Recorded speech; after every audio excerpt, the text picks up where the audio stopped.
Dear friends, मेरा नाम सुभाष चौधरी है और मैं भारत का एक सामान्य नागरिक हूँ।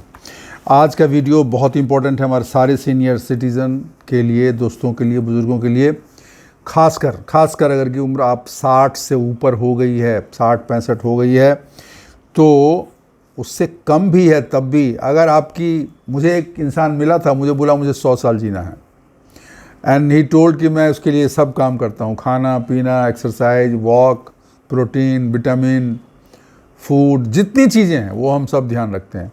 तो आप भी अगर उन लोगों में से हैं जिनकी इच्छा है कि वो लंबा जीवन जिएं, दुनिया के सुख और दुनिया के सौंदर्य और दुनिया की खूबसूरती का आनंद लें और अपने बच्चे, अपने पोते और पोते के बच्चे, उनके साथ भी खेलने की आपकी मनसा है, आप जिंदा दिल इंसान हैं, खुश रहना चाहते हैं और चाहते हैं कि 90-100 साल तक आप रहें, तो कुछ चीज़ें आपको करनी पड़ेगी। जब आप 55-60 के हैं तभी से शुरू करनी पड़ेगी, क्योंकि दुनिया में कोई भी चीज़, चाहे सेहत हो, चाहे पैसे हो, या कैरियर हो, या लाइफ हो, रातों रात तो नहीं बनती है, समय लगता है। हर चीज़ को समय लगता है। तो समय अगर आप देंगे तो आपके लिए आपको समय मिलेगा। क्या बात कही। मतलब अगर आप थोड़ा उन चीज़ों में समय देंगे जिससे आपके जीवन में सुधार होता है, तो जीवन भी आपको समय देगा। मतलब आपकी उम्र बढ़ाएगा, आपको मौके देगा, आपके लाइफ में हैप्पीनेस लाएगा, आपके लाइफ में खुशी लाएगी, सेहत लाएगी और सब कुछ लाएगा। तो दोस्तों, आज हम बात करेंगे अपने लाइफ स्टाइल में हम क्या चेंज करें। 7 चीज़ों की हम बात करेंगे। 7 चीज़ों का आपको ध्यान रखना है रेगुलर बेसिस पे, डेली बेसिस पे, एवरीडे बेसिस पे। और इन 7 चीज़ों का ध्यान रखते हैं तो और ईश्वर की कृपा रही तो निश्चित रूप से आप दीर्घायु होंगे, अच्छा लंबा आपका जीवन रहेगा, बीमारियों से मुक्त रहेंगे, स्वस्थ रहेंगे, प्रसन्न रहेंगे, हंसते रहेंगे, मुस्कुराते रहेंगे, बच्चों को आशीर्वाद देते रहेंगे और खुद भी ईश्वर का आशीर्वाद पाते रहेंगे। दोस्तों, तो आज हम बात कर रहे हैं ऐसे 7 चीज़ों को। सबसे पहली चीज़, चलना ही जिंदगी है, रुकना ही मौत तेरी। चलना ही जिंदगी है, रुकना है मौत तेरी। सुना आपने गीत, ये हिंदी फिल्म का गीत है, चल चला तू चलता चल, ये सब भी है। चलना, वॉकिंग, मूव करना, that is the most important thing in life. लिख के रख लीजिए अपने ड्राइंग हॉल में, अपने डायरी में लिख लीजिए, जब तक तुम्हारे पैर चलेंगे तब तक तुम्हारी ज़िंदगी चलेगी। तो चलना नहीं रोकना है, कम चलना है, ज़्यादा चलना है, तेज़ चलना है, धीमा चलना है, यहाँ चलना है, वहाँ चलना है, बाहर चलना है, घर के अंदर चलना है, जिम में चलना है, पार्क में चलना है, सड़क पे चलना है, कहीं भी चलना है। चलना बहुत ज़रूरी है। कीप मूविंग, मूव करते रहो, क्योंकि ज़िंदगी अगर है तो दिखना चाहिए। इंसान जिंदा है कैसे पता लगता है? कोई आदमी बोला मर गया, पड़ा हुआ है, आप उसको एक ऐसे हिलाओ, अगर आदमी ऐसे हिल गया जिंदा है, नहीं हिला मर गया। तो movement is the sign of life.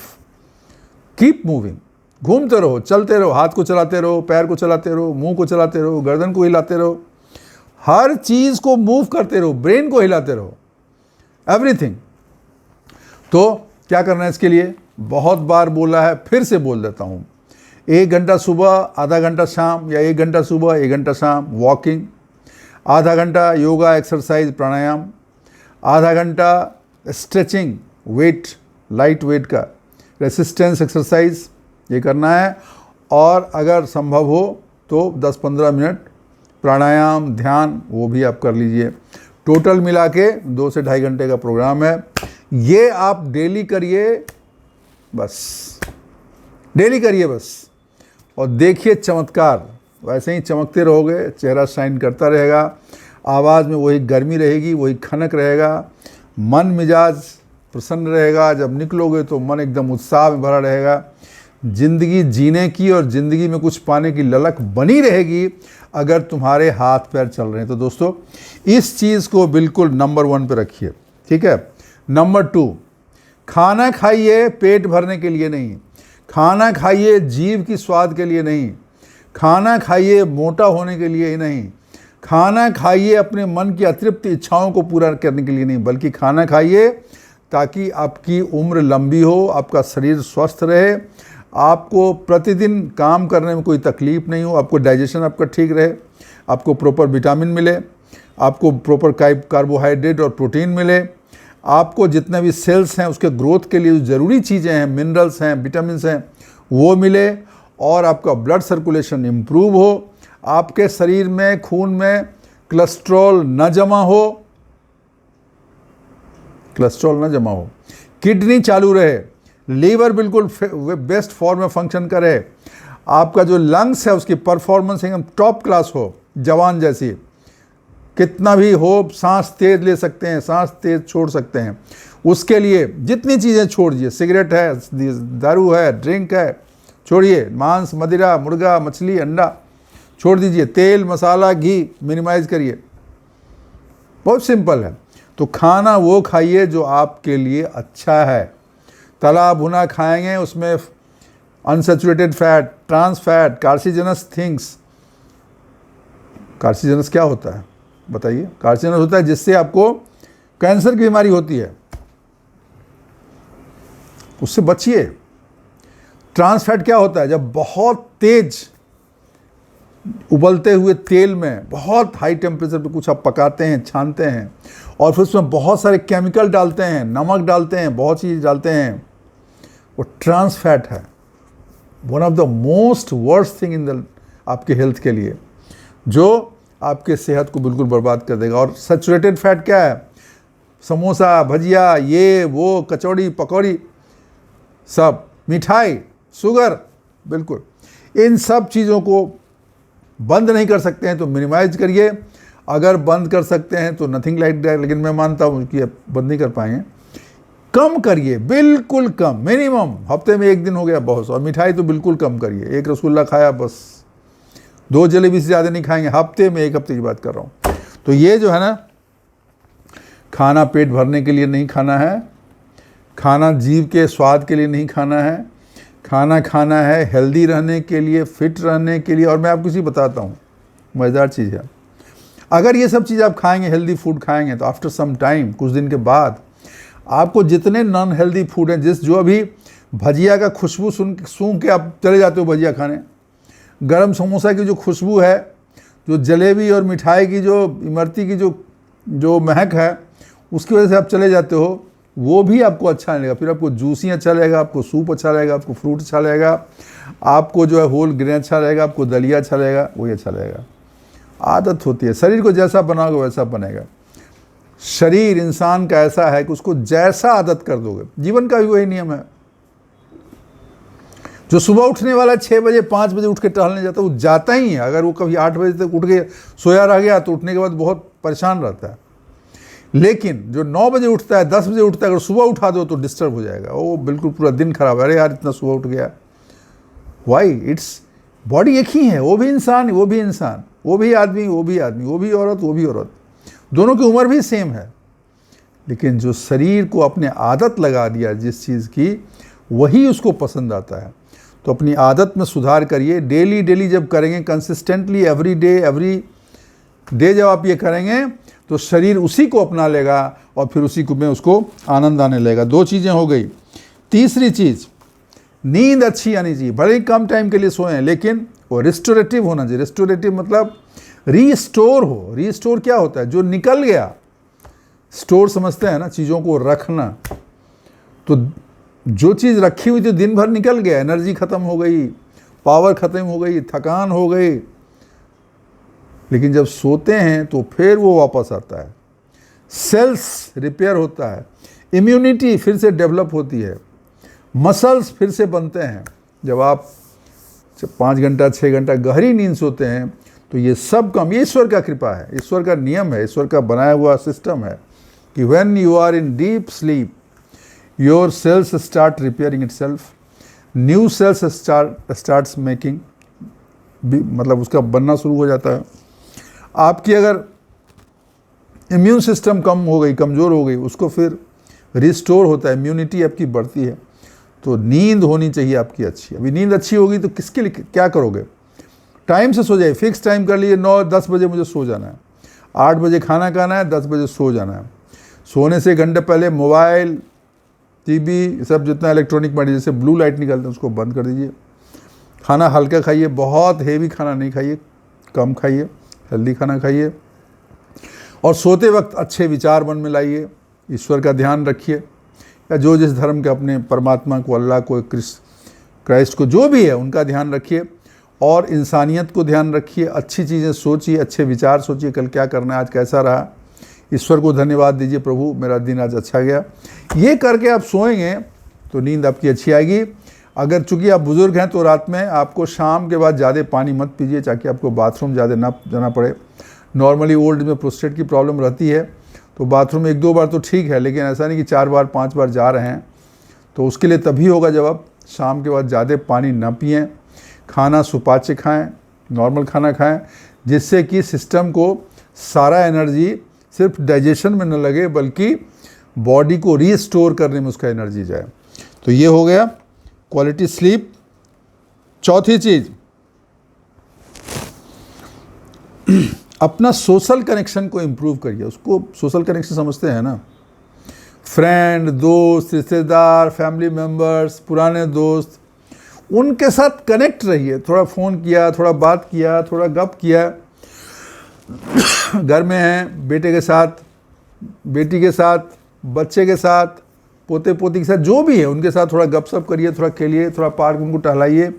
पुराने दोस्त उनको फ़ोन करिए, कभी आप जाइए, कभी उनको बुलाइए, कोई दिक्कत नहीं। बाहर ही जाके थोड़ा चाय पी लीजिए, पार्क में जाके थोड़ा हंस लीजिए, थोड़ा ठहाके लगा लीजिए, थोड़ा गॉसिप कर लीजिए, थोड़ा इधर उधर की झूठ फूस कहानी कर लीजिए। मन को रिफ्रेश करना है और एक प्लान रहेगा, आज मिलें, कल फिर मिलना है, कल वहाँ जाना है। Must have something in your daily life जो आपके कनेक्शन को मजबूत करता है, आपके जुड़ाव को समाज के प्रति और सामाजिक जुड़ाव को मजबूत करता है। कुछ सामाजिक काम करिए, वृक्षारोपण करिए, पेड़ लगाइए, पौधे लगाइए। कोई मंदिर है, कोई ऐसा संस्था, सामाजिक संस्था है, कोई बुजुर्गों की संस्था, उधर जाइए, सेवा का काम करिए, कुछ करिए। ये करने से आपके मन में एक तो भाव आएगा कि मैं यूजलेस नहीं हूँ, मैं समाज के लिए कुछ कर रहा हूँ। और आपके मन में बहुत सारी शरीर में जो बीमारियाँ हैं ना, mental problems, loneliness, anxiety, depression, ये सब जितनी मानसिक तकलीफ़ें हैं वो या तो ना होंगी, या अगर होती हैं तो मिनिमाइज हो जाएगा, हैं तो मिनिमाइज होगा और धीरे धीरे ख़त्म हो जाएगा। गहरी बात की ना, लेकिन इसको करना पड़ेगा। ये सोचने से नहीं होगा, अच्छा मैं फ़ोन करता हूँ, अच्छा कल टहलने जाता हूँ, कल मैं जाऊँगा पार्क, लोगों से मिलूँगा। कुछ नहीं, पार्क में जाके अनजान आदमी से मिलिए, और भाई कैसे हो, कहाँ रहते हो, क्या है, कौन, सब बुजुर्ग लोगों की सबको इज्जत करते हैं। आप बात करोगे, हर कोई आदमी बात करेगा। और जब रेगुलर वहाँ जाने लगेंगे तो लोगों से बातचीत हो जाएगी। पड़ोसी कोई है उनसे बात कर लीजिए, सोसाइटी में रहते हैं वहाँ कोई से बात कर लीजिए, अगल बगल जहाँ रहते हैं वहाँ पे लोगों से बात करिए, किसी को फ़ोन लगा दीजिए। क्या करना है अभी, कितना दिमाग लगाना है, उसने नहीं किया तो मैं नहीं करूँगा, उसमें क्या है, क्या है, कुछ नहीं है, इस सब में कुछ नहीं रखा हुआ है। ईगो को बस जीरो करिए, ईगो को गो ईगो तू जा, निकल जा मेरे जीवन से, ठीक है। तो अपने सोशल कनेक्शन को स्ट्रॉन्ग बनाइए, बहुत इंपॉर्टेंट चीज़ है। चौथी चीज़ हमने कही। पांचवी चीज़ है, अपने पास पर्पस होना चाहिए, प्रैक्टिस पर्पस। पर्पस करने का मतलब ये नहीं कि ये बहुत बड़ा पर्पस होना चाहिए, मैं अभी IAS बनूंगा, कैसे बनूंगा, अभी तो एज ही होता है 32 साल, तो आपका तो ऐसे ही हो गया 60-65 साल, तो कहाँ से बनोगे। मैं बहुत बड़ा बिजनेसमैन बन जाऊंगा, अभी नहीं बिजनेसमैन बने तो अभी थोड़े बन जाओगे। लेकिन कल सुबह उठ के फिर मैं 1 घंटा वॉक करूंगा, आधा घंटा ध्यान करूंगा, वहाँ मंदिर में जाके मैं थोड़ी सेवा करूंगा, गुरुद्वारा में जाके कुछ मैं सेवा करूंगा। ये तो कर सकते हो ना, ये भी एक पर्पस है। अगर आपको शौक़ है संगीत सीखने का तो मैं थोड़ा म्यूज़िक क्लास जाके मैं थोड़ा सीखूंगा, ठीक है ना। आपको बागवानी का शौक़ है, पौधे लगाइए, उसको पानी दीजिए, उसके नाम जानिए, उसको रोज़ जाके देखिए पौधा धीरे धीरे कैसे बढ़ रहा है, उसको पानी पटाइए। फूल का शौक़ है, फूल के पौधे लगाइए। There so many things to do. आपको खोल के, नज़र उठा के, दिमाग लगा के सोचना है बस। रास्ते अनगिनत हैं, चलने वाले के लिए रास्ते अनगिनत। रूम में बंद रहेगा तो रास्ता कहाँ मिलेगा। बहुत लोग बोलते हैं मेरे पास कोई चारा, मैं कहाँ जाऊँ, मैं क्या करूँ। अरे घर से निकलो, घर से निकलते ही थोड़ी दूर चलते ही मिलेंगे बहुत सारे मौके। घर से निकलो, रोड पे चलो, कोई पार्क मिल गया वहाँ पे घुस जाओ, 10 मिनट बैठो, चिड़िया चहचहा रही हैं, बच्चे खेल रहे हैं, पत्ते हिल रहे हैं, ठंडी हवाएं बह रही, और क्या चाहिए ज़िंदगी में, यही खुशी है ना। कोई अनजाना व्यक्ति मिल गया, भाई और कहाँ कहाँ रहते हैं, क्या करते हैं, रोज़ आते हैं क्या, अच्छा अच्छा ठीक है, हम भी आते हैं, क्या नाम हुआ, ठीक है, मिलेंगे फिर, क्या फ़र्क पड़ता है। लेकिन इस प्रोसेस में आपके अंदर जो गहरा बैठा हुआ लोनलीनेस था, जो एंग्जाइटी था, जो डिप्रेशन है, वो निश्चित रूप से कम हो जाएगा। करके देख लो। अब आपको अगर यकीन नहीं होता है मेरी बात पे, लगता है बस बैठ के बातें बनाता है, करके देख लो, फ़र्क बहुत पड़ेगा। और अगर डेली करते हो, रेगुलर ऐसा काम करते हो, तो फिर तो ज़िंदगी बदल जाएगी। एक चीज़ पकड़ लिया ना, पूरी ज़िंदगी बदल जाएगी। एक के साध है सब सदे, सब साध है सब जाए। बहुत चीज़ नहीं करना है, एक चीज़ जो पसंद है, आपको अच्छा लगता है, उसको पकड़िए, उसको करिए, सारी ज़िंदगी में बदलाव आ जाएगा। और एक बदलाव आया तो सब चीज़ बदल जाएगा। Then even if you are the most negative thinking, आपकी थॉट प्रोसेस बदल जाएगी। You will change into a very positive person. Your approach will change, your process, thinking process will change, your attitude will change, and the whole thing will be changing. Your whole life will be changing. Your ego will be reduced. Your anger will be reduced.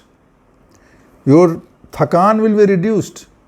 कम हो जाएगा, आप fresh महसूस करोगे।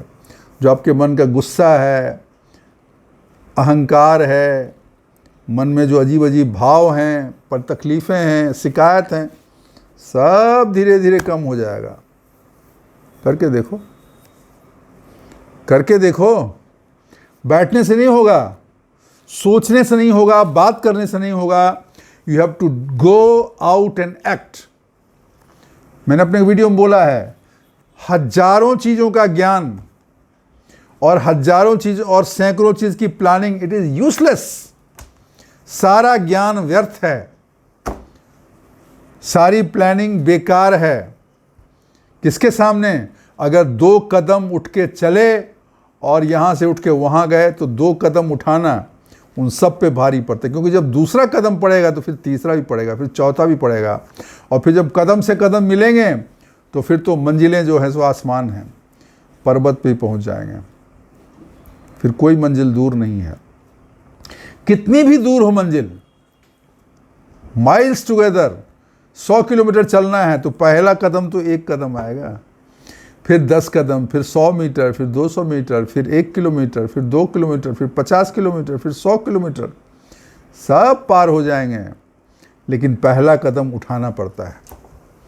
पहला कदम उठाना सीखोगे, बाकी तो ईश्वर बताता है, वही रास्ता दिखाता है, वही राह दिखाता है, वही ज्ञान देता है, वही विवेक देता है, वही बुद्धि देती है, वही हमें सन्मार्ग पे चलाता है। लेकिन पहला कदम तो उठाना पड़ेगा दोस्त। तो वो कदम उठाइए और फ़र्क देखिए। पॉजिटिव थिंकिंग का आश्चर्यजनक, surprising result you will get. करके देखो। ये सब मेरे स्वतः भूत अनुभव हैं, मैं ऐसी फिर बातें नहीं बनाता हूँ। मेरे ज़िंदगी के अपने अनुभव हैं, कितनी तकलीफ़ों से गुजरा, कितने परेशानियों से गुजरा, कितने बीमारियों से गुजरा। लेकिन मैं ये मानता हूँ, अगर मन में है विश्वास और ईश्वर की है आस, तो कभी तुम नहीं होगे निराश। करके देखिए दोस्तों। ये हो गया। और छठी चीज़ है, manage stress and protect mental health. बहुत ज़रूरी है, स्ट्रेस को कंट्रोल करिए। स्ट्रेस कंट्रोल कैसे करें? कुछ दिक्कत हो गई, नहीं हो रहा है ठीक है, जो होगा देखेंगे यार, ठीक है, नहीं होगा तो नहीं होगा, क्या करेगा। इसकी वजह से मैं मर नहीं जाऊँगा, मैं जिंदा रहूँगा ना। कोई काम नहीं हुआ, बस जाने दो। Accept things as they are, accept things as they it is. जो चीज़ जैसा है, चाहे इंसान हो, चाहे माहौल हो, या सिचुएशन हो, या वस्तु हो, उसको उसी रूप में एक्सेप्ट कर लो। नहीं हो सकता, बस हो गया, नहीं हो सकता, ठीक है, ख़त्म। कोशिश मैं करता रहूँगा, लेकिन उससे मन में बोझ नहीं लूँगा। तो अपने बोझ को ख़त्म करेंगे, स्ट्रेस अपने आप में ख़त्म हो जाएगा। और दुनिया में हर चीज़ बदलने की ज़रूरत नहीं है, क्योंकि हर चीज़ बदला नहीं जा सकता है। आपके हाथ में जो है वो आप करो, बाकी तो ऊपर वाला देखेगा, उसको जो ठीक लगेगा करेगा। तो स्ट्रेस को मैनेज करिए और अपने मन में, ठीक है ना, दिमाग को एक्टिव रखिए। इसके लिए मैंने बोला था कि आप जो सोशल एक्टिविटी करेंगे उसका मेंटल हेल्थ भी आपका ठीक रहेगा। आपको जितना ये लोनलीनेस है, डिप्रेशन है, एंग्जाइटी है, ये सब भी आपका कम हो जाएगा अगर आप एक्टिव रहते हो। आपकी मेंटल हेल्थ की फिटनेस बढ़ जाएगी, ठीक है ना। कुछ सीखने का प्रयास करो, कोई नई भाषा सीखो। अगर आप कर्नाटका में हो और नॉर्थ के हो तो कन्नड़ सीख लो ना, क्या दिक्कत है। महाराष्ट्र में हो, हिंदी भाषी हो तो मराठी भाषा सीख लो ना, दिक्कत क्या। एक नया आपको एक चीज़ मिल जाएगा, एक पर्पस मिल जाएगा, एक उद्देश्य मिल जाएगा, मुझे एक करना है। और जब उद्देश्य मिल जाता है, लोग उसमें लग जाता है ना, तो उसका समय ऐसे ही पॉजिटिव निकल जाता है और जीवन में खुशी आ जाती है। तो ये करना है। और सातवीं चीज़, लास्ट चीज़, अगर कभी कुछ प्रॉब्लम होता है तो डॉक्टर से कंसल्ट करिए। क्योंकि एज, देखिए आप कितना भी ध्यान रखेंगे ना, खाना पीना, एक्सरसाइज, ये वो सब करेंगे ना, लेकिन अगर कुछ बीमारी हो जाती है तो हो जाती है। अभी हमारे एक हैं, उनको सोडियम की कमी हो गई, 82 साल उम्र है, एकदम से सुस्त हो गए थे, बोल नहीं पाते थे, कुछ हो नहीं पता था। मुझे लगा नमक की कमी है, कुछ इश्यू है, तो फिर उनका चेकअप कराया गया तो सोडियम का भी चेक डॉक्टर ने किया। अब उनकी सोडियम कम हो गई थी, सोडियम चढ़ाया गया, बिल्कुल ठीक हो गए। तो जब भी आपको कुछ संदेह हो, कुछ डाउट हो अपने बारे में, अपने सेहत के बारे में, चाहे शारीरिक चाहे मानसिक, you should consult your doctor. Good doctor, सही डॉक्टर मिलना चाहिए। और ये ध्यान रखिएगा, झोला छाप डॉक्टर सबसे मत मिलिए। मैं किसी पैथी का शिकायत नहीं करता हूँ, लेकिन ओल्ड एज में अगर सीरियस इश्यू हो तो I will tell you to go to proper MBBS MD, जो एलोपैथिक डॉक्टर हैं, उन्हीं से मिलिए, उन्हीं का इलाज कराइए। आयुर्वेद से भी होता है, लेकिन उसका कोई प्रूवन नहीं है, कितना होता है नहीं होता है। होम्योपैथिक का प्रूवन नहीं है, आप उसमें जाओगे फंस जाओगे और फिर आपका समय। अभी मुझे एक मित्र मिले, सुबह टहलने जा रहा था, उन्होंने कहा कि मेरा शुगर जो है 350 रहता है। तो मैंने क्यों, कैसे हो गया? बोला पहले इतना नहीं रहता था, 200-250 रहता था। मैंने किसी यूट्यूब पे देखा, कोई दवाई लिखा था, मैंने होम्योपैथिक वाले से मिलके 20-25 दिन मैंने होम्योपैथिक दवाई खाई और एलोपैथ की दवा मैंने बंद कर दी। और उसके बाद मैंने जब किया तो मेरा ब्लड शुगर लेवल हो गया 600।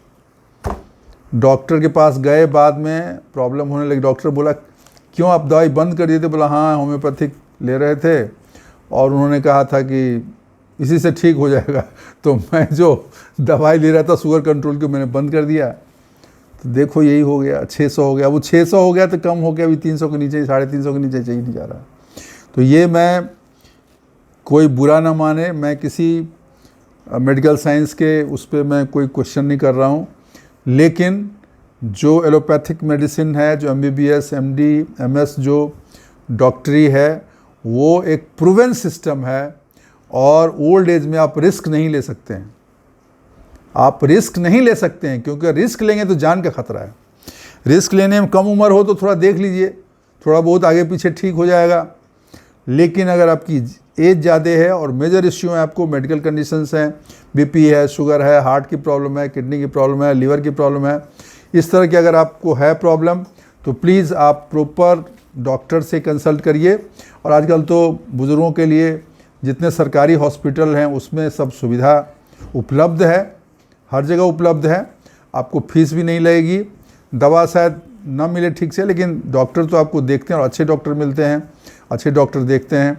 थोड़ी सी तकलीफ़ होगी, थोड़ा लाइन लगेगा, लेकिन दिखा लीजिए। और पैसे हैं तो फिर तो कोई अच्छे डॉक्टर से मिल लीजिए, कोई दिक्कत नहीं है।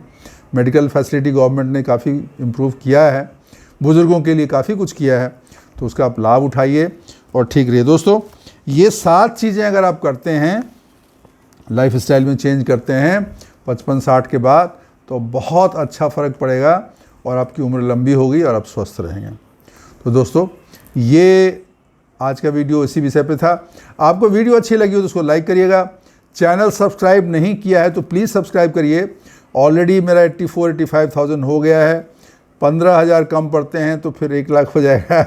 और ये सिर्फ आपकी मोहब्बत से होगा, आपके सहयोग से होगा। तो प्लीज़ अगर आपने नहीं सब्सक्राइब किया तो प्लीज़ सब्सक्राइब करिएगा। अपने कमेंट्स ज़रूर डालिएगा, मैं एक ही कमेंट्स पढ़ता हूँ और बहुत बार कमेंट्स के बेसिस पे भी मैं वीडियो बनाता हूँ। और अपने दोस्तों के साथ शेयर करिएगा। थैंक यू, शुक्रिया, धन्यवाद।